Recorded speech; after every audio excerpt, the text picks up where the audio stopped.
Nossa, aqui tá muito calor. Eu não sei onde vocês estão, mas aqui sim. Eu sou o professor Renato Lessa e nós vamos ver agora um pouco sobre a sociedade mesopotâmica. E nós vamos falar sobre tudo que eles fizeram e o que nós herdamos deles até hoje. Vamos lá?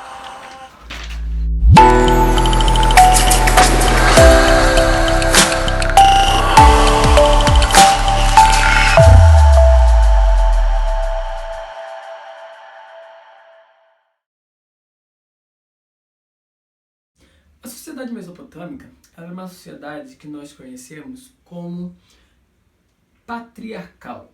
O que é uma sociedade patriarcal? O homem, ele era responsável por organizar a sociedade e também governar. Então, dessa forma, o homem e a mulher, eles tinham direitos diferentes e alguns direitos iguais também.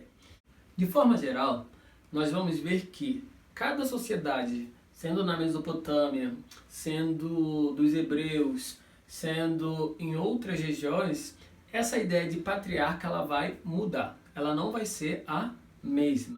Uma sociedade que, além de ser patriarcal, eles chamavam também de uma organização através do patese. O que era o patese? Não bastava ser somente homem para governar, você tinha que ser o homem mais velho para estar à frente da sociedade. A pirâmide social é essa pirâmide social que está aqui atrás e vocês vão conseguir entender um pouco mais fazendo uma leitura do livro de vocês. Página 41, onde nós temos essa pirâmide social. Em primeiro lugar nós temos os reis, em segundo lugar nós temos os sacerdotes. A sociedade da Mesopotâmia era uma sociedade que vivia a partir da teocracia. O que significa teocracia? Theo seria Deus e Kratos, e não Cracia. Cracia porque está no português, mas seria Kratos, significa governo. Então nós temos aí um governo de Deus. Quer dizer que o rei, ou o governador, ou o homem mais velho, ele era um Deus? Não é muito bem isso. Ele era uma representação de Deus na Terra. Então, se o João é o rei da sociedade mesopotâmica, ele é um representante de Deus na sociedade. Então, eles vão possuir um governo teocrático. No que isso implica? Implica que qualquer coisa que ele falasse, ele era visto como um Deus, como uma representação divina. Então, deveria ser obedecido. Já o grupo dos sacerdotes, eles estavam, então, vivendo de forma também importante. Por quê? Eles recolhiam os impostos pelo fato deles serem uma sociedade politeísta. No politeísmo, eles adoravam vários deuses. Deuses antropozoomórficos, deuses antropomórficos e deuses zoomórficos. Outra característica dos sacerdotes importante era que eles cuidavam do que nós vamos chamar de zigurates. O que eram zigurates?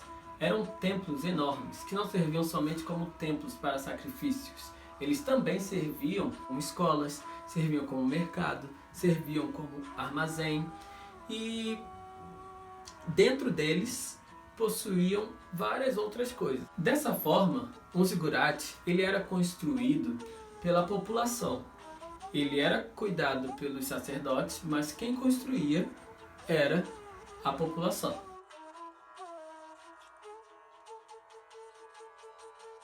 Nosso próximo grupo é a aristocracia. Esse grupo ele era responsável pela questão política da sociedade. Só que tinha uma característica a mais. Por quê? Para você fazer parte da aristocracia, você tinha que ser obrigatoriamente um proprietário de terra. Então, como se fosse hoje, para você ser político, você precisava ser um fazendeiro. Naquela época, quem tinha terra, ele era ou fazia parte da aristocracia. E dessa forma eles formavam o grupo ou o grande grupo aí dos políticos na sociedade. Então nós tínhamos o rei, tínhamos abaixo o sacerdote e abaixo do sacerdote nós tínhamos os políticos, a aristocracia. Então a igreja era mais importante. Igreja não, porque não existia igreja, mas a religião era mais importante do que a questão política da sociedade. Por isso que eles eram uma sociedade teocrática.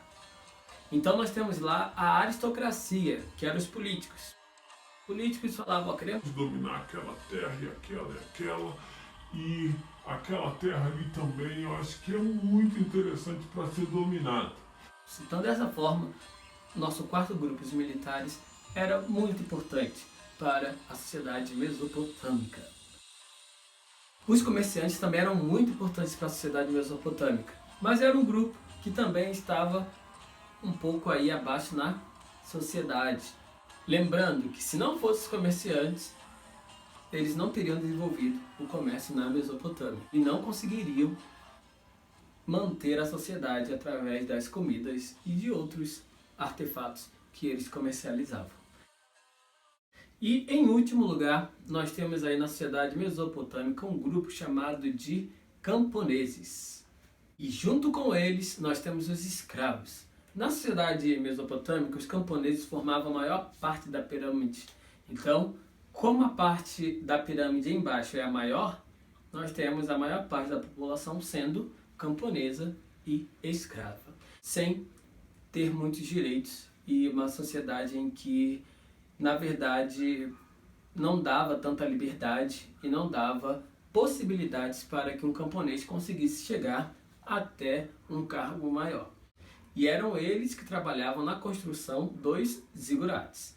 Resumindo, se você nasceu camponês, você vai ser camponês para sempre. Se você nasceu numa família de aristocracia, você vai ser da aristocracia para sempre.